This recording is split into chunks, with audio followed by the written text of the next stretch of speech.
Hi guys.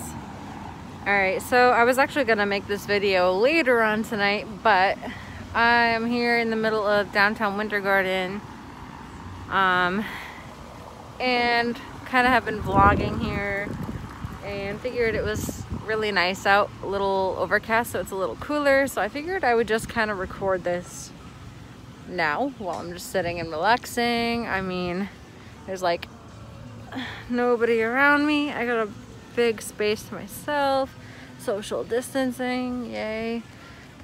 So here we are, and we are going to film a bit. So I wanted to make this video about my experience I had earlier this year with COVID. For anybody who hasn't seen the video where I first mentioned that I went through that, so back on the week of April 25th, I got diagnosed with COVID-19. Luckily since then I have tested negative multiple times, and you know, I'm over it now. But that being said, I kind of wanted to talk about what I went through when I did have it, just because I know obviously it's like the big thing right now. Everybody's either worried about it, or I guess not everybody's worried about it, but a lot of people are. So oh, it's a cute family. So anyways, I don't remember days at this point, like it's all a blur now.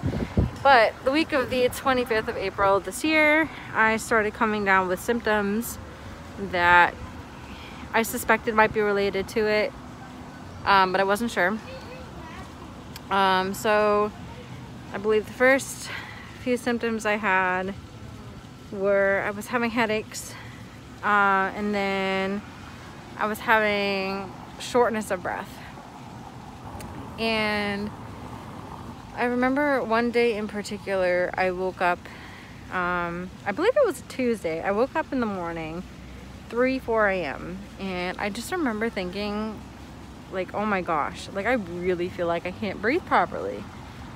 And I had this like achy pain in my chest and in my upper back area, like kind of where my ribs are. And that day is the day that I went to get tested for COVID. I actually started vlogging that day while I was going to the Orange County Convention Center where they were doing the free drive-through testing. I actually started vlogging that morning thinking I was gonna film part of it. Sorry, it's noisy. I was thinking I was gonna vlog part of it and then, you know, get back to you guys after. Excuse me. Anyways, I will insert that clip here because, well, this is before I knew I had it, so here we go. Alright, well, today I'm doing something I didn't think I would have to do, but as you can see, I'm greasy and gross and sweaty. No makeup on, but it is what it is. That's what you get. So I am actually in line to get a drive-through COVID-19 test. Wonderful times. Starting a few days ago, maybe a little longer than that, I developed I would hardly call it anything, a cough, a dry cough. And it happens a lot more at nighttime and in the early morning when I first wake up, but that has progressed. Cough still isn't that bad, but I don't know if you can tell, but I'm very short of breath, and I've had a very like tight, achy feeling in my chest and in my back. And this has gone on. It started yesterday morning, and originally I thought I had just like slept weird and that my muscles were all tense, but apparently I don't know, it seems to be getting worse, and I feel like I was like very careful about how I was sleeping last night and everything. You know, just trying to ensure that I wasn't sleeping in any way that would pull anything or, you know, make that any worse. And no improvement. Like I said, it got actually a little worse. I've had a spotty fever. It was a lot higher. Was it yesterday morning? Now that I'm inside all the time and not working, I just lose track of time. But I had a fever close to 102, and then I took some Tylenol and everything. I know that when you have COVID-19, they tell you to avoid ibuprofen for whatever reason. So, you know, I don't know if I have it or didn't know if I had it, and so, but I still looked at it and saying, just in case, you never know, with everything going on, I'll avoid the ibuprofen. So I took Tylenol to try to bring the temperature down, which has worked. I honestly forgot to check again this morning to see what my temperature was, but I was kind of rushing to get out the door so that I could get here for this. So here I am in this long line of cars, and what sucks is that they tell you you have to have your windows rolled up, and understandably so. There are like medical personnel around and police officers and things like that, trying to keep everything orderly. Not everyone has masks, unfortunately, and they don't want to get sick. I don't blame them. So you have to keep your windows rolled up, but my air conditioner in my car is broken, like completely broken. So this car is gotta be like in the 90s right now, so that's why I'm sweating so much, and it sucks. But yeah, that's what's going on right now, and I will give you guys an update once, maybe when I get closer. I don't know, it could be 3 hours from now. We'll see what happens, but I'll check in with you guys in a bit.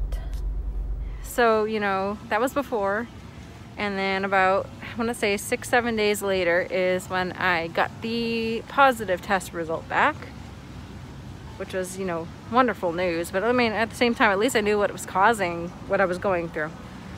And funny enough, in this video, or like right after this video, I had brought with me a protein bar, a Quest protein bar to eat, because I figured, you know, I'm going to be in this line for hours possibly. I'm going to be hungry, so, you know, let's bring something with us, obviously.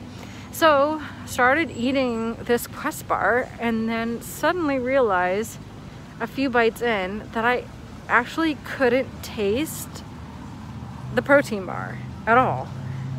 And I'm like, okay, something wrong with this protein bar. And I'm like, you know, I've had this flavor a million times. Usually they're pretty good. I don't know what's going on here. And so I was like, okay, maybe a fluke thing again.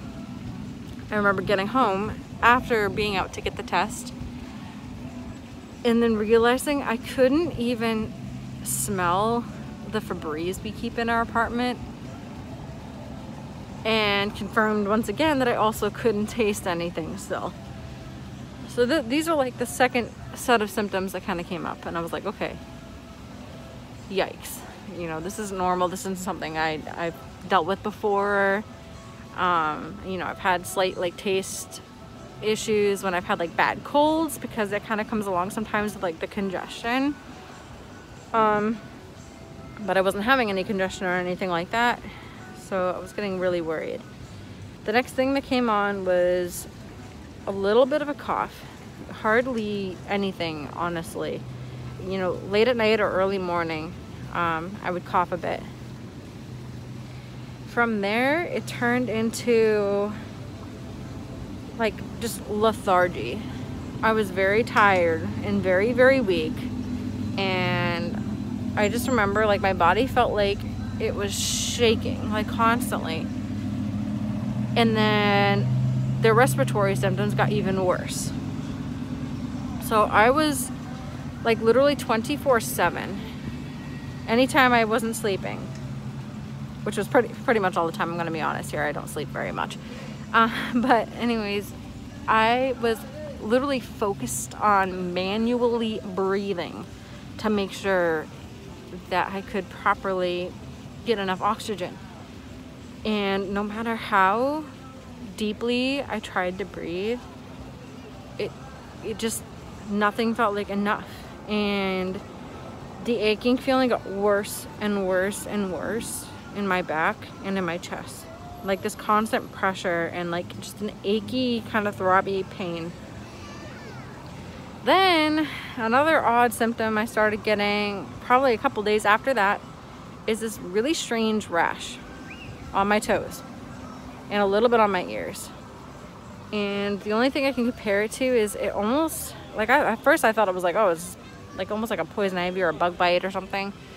But it was like all around like my toenail area, and it started getting really sore. And I did not know that that could have been a symptom of COVID. Now I know afterwards that there's something called COVID toes or whatever they're calling it now. But I had no idea at the time that that was even a thing. I remember I actually texted my mom and I was like, I have this weird toe rash thing. Like, you know, what happened here? And then she brought up to me, oh, you know, people are seeing the symptom that they're calling COVID toes. And that was the first time I really heard of this. Sorry, people are like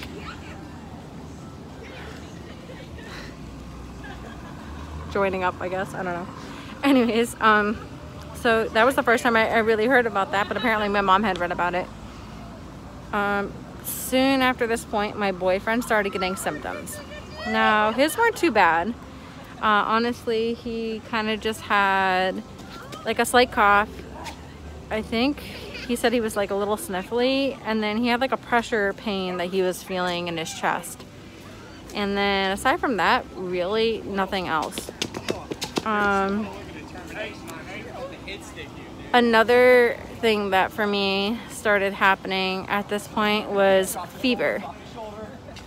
So like on and off, I kept getting like this very high fever.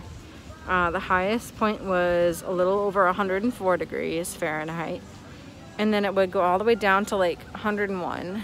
And then it would kind of bounce, and literally like by the end of the day, my fever could be completely gone. Just about, it'd be like 99.7 or 8, you know, nothing like too crazy. And then all of a sudden the next day it'd just be back up again. And like for no reason, I couldn't figure it out. And I was using Tylenol to try to bring down the temperature, because I heard that ibuprofen's not something that you want to use when you have COVID. So at this point I hadn't gotten the results back yet, but you know, I was kind of assuming, I'm like, okay, you know, with all this stuff going on, this has got to be what it is, right? And I know you weren't supposed to take ibuprofen when you had it, so I just, you know, I started avoiding it. And then came the test result. And then that's when I learned that I had it. And I guess I wasn't really surprised, but at the same time, it's kind of like, oh, okay, well, yikes. We don't know much about this. What's going on with this? You know, what does this mean for me? Because you feel like you have a pretty good idea of what it is until all of a sudden when you hear that you have it, it's almost like you do hit like kind of like a panicky type thing where you're just like, oh God, now I really should like look up more about this and, you know, see what to expect from this point. But honestly, the breathing thing was the worst thing for me that continued. The fever broke not too long after I got my results, and then never returned really. But I didn't get over all my symptoms for over 30 days, maybe even longer than that. The loss of taste and smell took well over a month to come back, and my boyfriend had the same issue. I think he had it for the same amount of time. And then the breathing thing, it never went away completely. I still struggle now. Even in videos that I was trying to film at the time were a struggle. I was like constantly trying to catch my breath, just having a normal conversation. And now, like all this time later, I mean, it's been months now, come to find out I have permanent damage, or what, you know, seems like permanent damage. I mean, at this point, it's pretty much a, you know, we got to keep an eye on everything to see what's going to happen, because it's a learning process for everybody at this point, doctors, patients. But I have like scarring and nodes in my lungs. And then they've been watching me for an atrial fibrillation because there have been signs of that as well. So it's a bit of a mess now. And what scares me is that now I'm 31. I just turned 31 years old. But aside from having asthma, I'm generally healthy, I feel like. Kind of. I mean, I do get sick a decent amount, but I work a job where I'm constantly working with large numbers of people in public, so that doesn't really surprise me.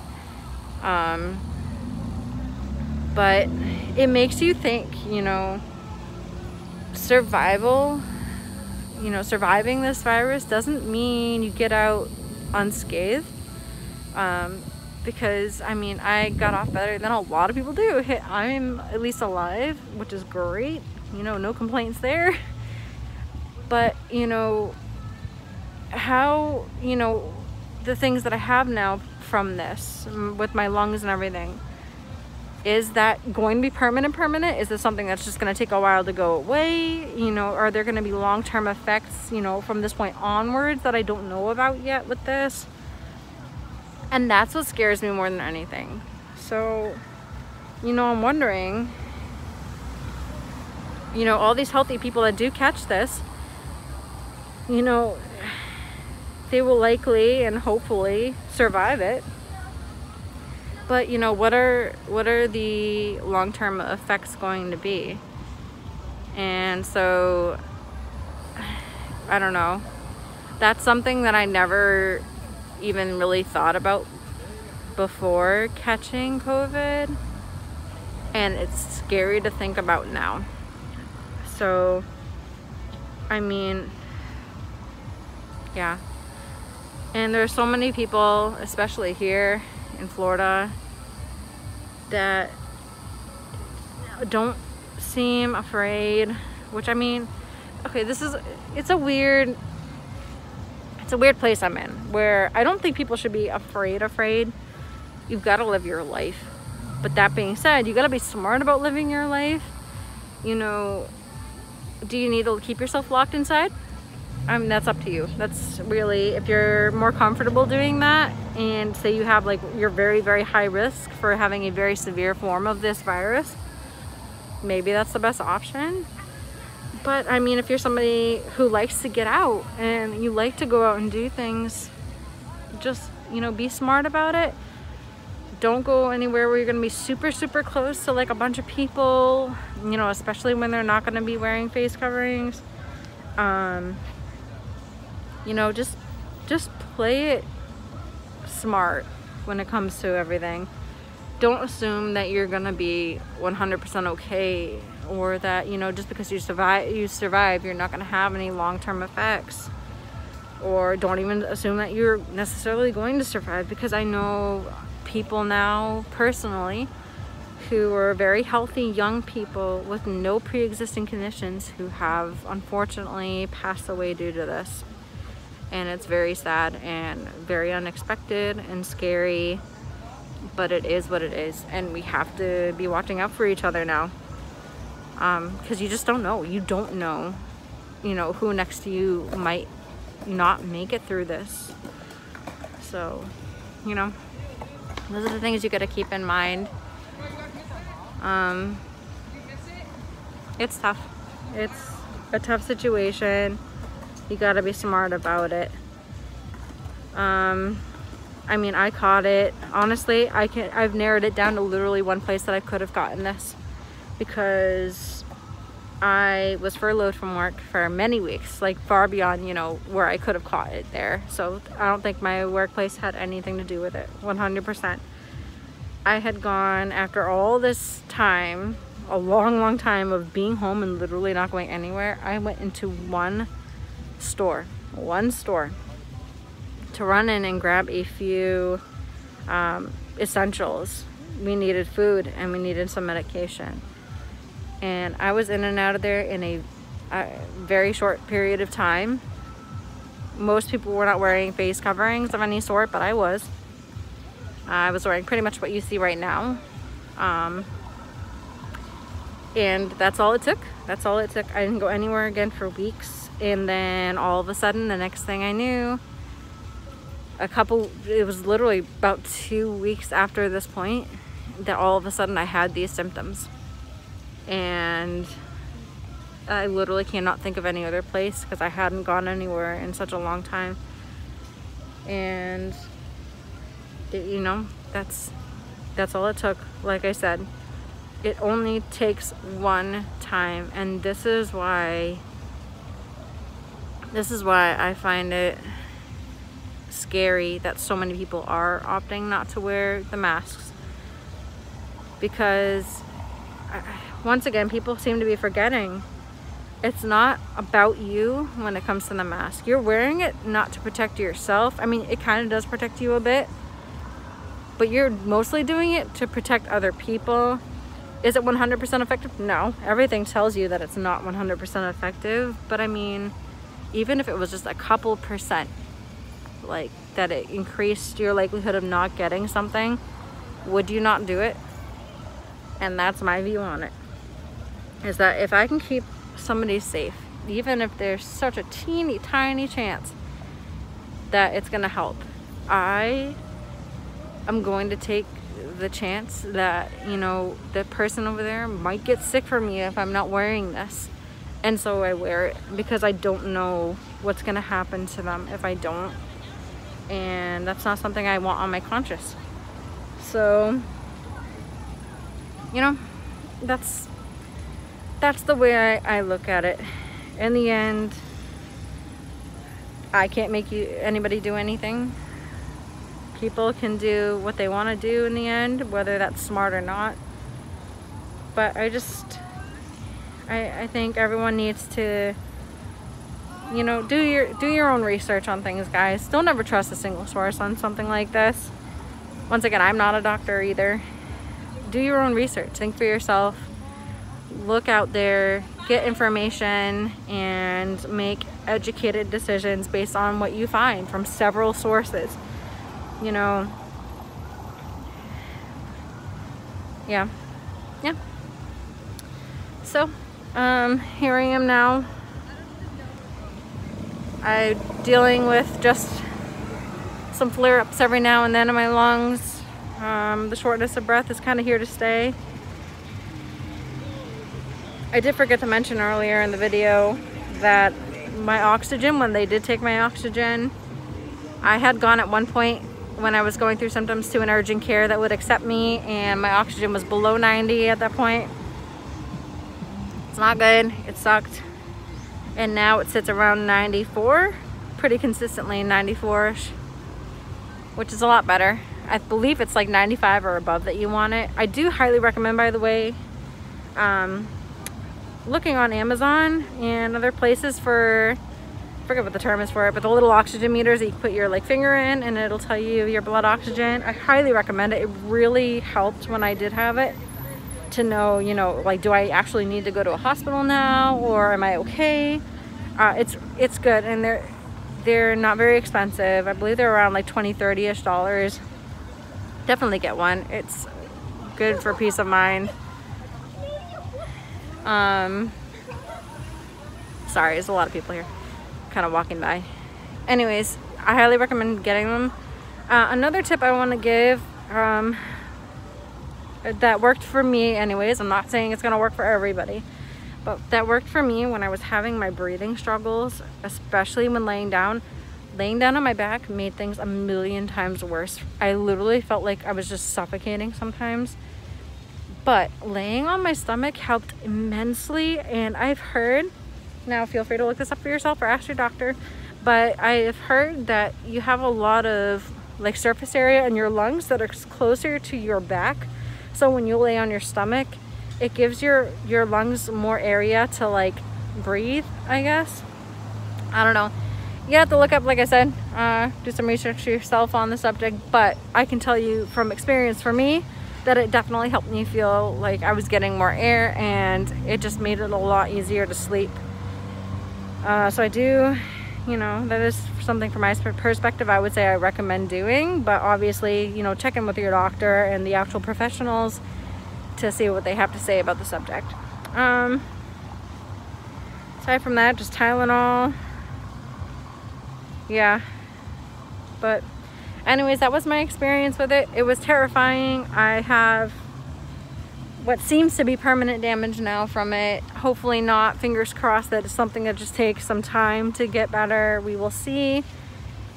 And you know, it is what it is. Luckily, I am at least not contagious anymore. I have tested negative several times, as I mentioned, since then, just to make sure I was good to go and to be back at work and everything, because, you know, obviously I'm not trying to pass that on to anybody or to catch it again myself, because I don't even know at this point what would happen if I caught it a second time, especially considering, you know, the changes that I have in my body now from it. So, you know, could it be more dangerous if I catch it again? You know, these are all things that I'm considering. And then the fact that I keep hearing several things. A lot of people keep bringing up the whole, you know, are you more like, can you catch it again after you've had it? And that's obviously a big question a lot of people were asking. I got a slip when I got tested, and then when I went back to get an antibody test, which by the way was pretty much next to nothing as far as antibodies go, so I don't know what the deal is with that. But they gave us a slip that said pretty much, yeah, like having antibodies or having the virus does not protect you against catching it again. But now all of a sudden I'm seeing a lot of articles that are saying you're protected like 3 months or something like that, you're immune to it. I don't know how true that is. I'll trust it more as more tests are done. So I don't know. At this point, I'm just expecting the, you know, it's like I never had it and I could just easily catch it again. And so I'm just going to be 100% careful about that. I constantly wear this or, you know, another face covering. In one of those pockets in my backpack back there, I keep a hand sanitizer on me that I constantly am using anytime I touch anything that other people could touch. So, yeah. I mean, that's all there is to it, guys. That was my experience with it. It was horrible. Even as a mild case, it was horrible. I'm not gonna lie to you guys. I'm not gonna say, oh, it was a breeze, it was a walk in the park. No, you could not pay me any amount of money to go through that again. I would not wish it on anybody. It was horrible. And I'm saying that from somebody who had what I would consider to be a mild case compared to other people who went through it much worse than I did. And I still think it was horrible. Don't catch it, guys. Just because you might survive it does not mean you're gonna get away without possible very long-term effects that you definitely don't want, especially considering that one of them is breathing issues. Breathing is nice, guys. You want to be able to breathe normally. It's not fun not being able to catch your breath. It's like a constant asthma attack. It's crappy. So yeah, that's it, guys. I mean, if you have any questions or anything else, I could either answer them in the comments or make a whole new video just, you know, focusing on questions that you guys might have. Once again, I know I've said it a million times, but I feel like with the way the internet is, it's important to say I am not a doctor. I am not saying this is a cookie cutter type thing, these symptoms and everything else for everybody. It definitely isn't. Every person seems to handle this whole thing so differently than the next. So this is just purely my experience with it. And I cannot give any other like specific medical advice or anything like that like concerning it, because I am not a professional. So, but yeah, if you guys do have any other questions or anything, please let me know. And I wouldn't mind making another video on the topic if you guys would like to see that. So anyways, hope you guys are doing well, staying healthy and staying safe, and I will see you soon.